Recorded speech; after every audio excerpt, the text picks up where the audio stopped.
क्या है आयुर्वेद? आपके किचन में रखे हुए कुछ गरम मसाले, या धोती कुर्ता और तिलक लगाकर पेड़ के नीचे दवाइयां बांटता हुआ कोई झोला छाप डॉक्टर, या आयुर्वेद के नाम पे सड़क के किनारे तंबू लगाकर दवाइयां बांटता हुआ एक पाखंडी, या बिना रिसर्च के लिखी गई कोई देहाती किताब? अफसोस की बात है कि हम में से अधिकतर लोग यही मानते हैं और यही जानते हैं, और इसी चूक का परिणाम है कि आज हमें यह दिन देखने को मिल रहा है। और साथ ही मैं आपको सचेत कर देना चाहता हूं कि अगर अब भी हम ना सुधरे, हम आयुर्वेद को नहीं जाने, नहीं पहचाने, तो मुझे नहीं मालूम कि आयुर्वेद का क्या होगा, लेकिन मानव जाति का पतन तो मैं निश्चित रूप से देख रहा हूं। और जो लोग मेरी इस बात से इत्तेफाक नहीं रखते, वो अपनी क्वालिटी ऑफ हेल्थ और क्वांटम ऑफ लाइफ को कंसिडर करें। साधनों के अभाव में हमारे बड़ों में से अधिकतर लोग 100 वर्ष की आयु तक पहुंचते थे।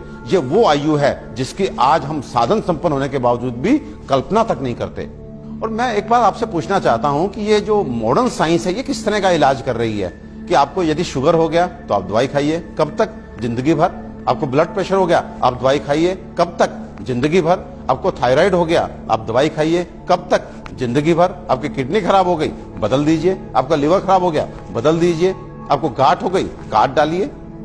ये किस तरह की चिकित्सा है? और ये चिकित्सा नहीं, ये केवल सिम्टम्स को दबाना है, क्योंकि ये बाहर से आपको नॉर्मल रीडिंग देते हैं, शुगर ठीक है, ब्लड प्रेशर ठीक है, लेकिन अंदर बीमारी अपना काम कर रही है। 15 साल बाद आपकी किडनी खराब। किससे? शुगर से, ब्लड प्रेशर से। आज का नर्वस सिस्टम खराब, आपकी आंखें खराब, आपको ये कॉम्प्लिकेशन, आपको ये कॉम्प्लिकेशन। तो ये इलाज है या एलोपैथ का काला पर्दा? अपने 20 साल के क्लिनिकल एक्सपीरियंस से आपको बता देना चाहता हूं, ये जो आयुर्वेद विज्ञान है, ये समुद्र से भी गहरा, हिमालय से भी ऊंचा ऐसा जीवन का विज्ञान है जो आपके शरीर में और मन में किसी भी अवांछित परिवर्तन के बारे में आपको न केवल जानकारी देता है, बल्कि उसे जड़ से मिटाने के लिए पुख्ता इलाज भी देता है। और मुझे एक बात समझ में नहीं आती, आप ऐसे विज्ञान को क्यों नहीं जानना चाहते जो आपको कभी शुगर, ब्लड प्रेशर, थायराइड और अनेक तरह की प्रॉब्लम्स आने ही ना दे। और यदि दुर्भाग्य से आ गई, आपके जेनेटिक कॉम्पोजिशन इस तरह का है कि आपको ये बीमारियां लग जाती हैं, तो इनसे कैसे आप बचे रहें और कैसे आप ठीक हो सकते हैं, इसके बारे में भी पुख्ता जानकारी दे।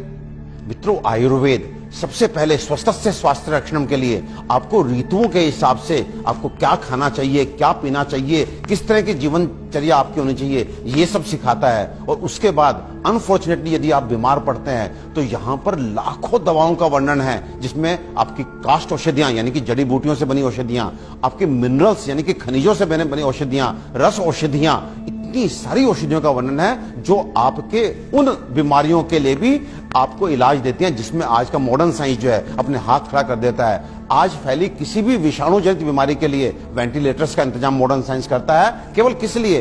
इसलिए कि वो तब तक आपको जीवित रख सके जब तक वायरस अपने आप आपको छोड़ के नहीं चला जाता। तो ये किस तरह का इलाज है? जबकि आयुर्वेदिक औषधियां ऐसी हैं जो सीधे जाके वायरस को मार के आपको बीमारी से बाहर लेके आती हैं, आपको मौत से मुके बाहर लेकर के आती हैं। तो दोस्तों, विश्वास कीजिए, अपने आयुर्वेद को मान दीजिए, सम्मान दीजिए, जानिए, पहचानिए, अपनाइए और अपने जीवन को, अपनी हेल्थ को अच्छा कीजिए।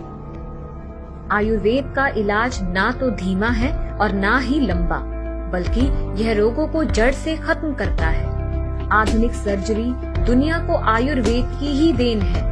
आचार्य सुश्रुत को सारा संसार निर्विवादित रूप से शल्य चिकित्सा का जनक मानता है। आयुर्वेद में उन बीमारियों की भी सफल चिकित्सा हो सकती है जिन्हें आधुनिक चिकित्सा विज्ञान लाइलाज मानकर आजीवन रोगी को दवाएं खिलाता रहता है। आयुर्वेद आपके और आपके बच्चों के लिए सुरक्षित है। आयुर्वेद अपनाएं।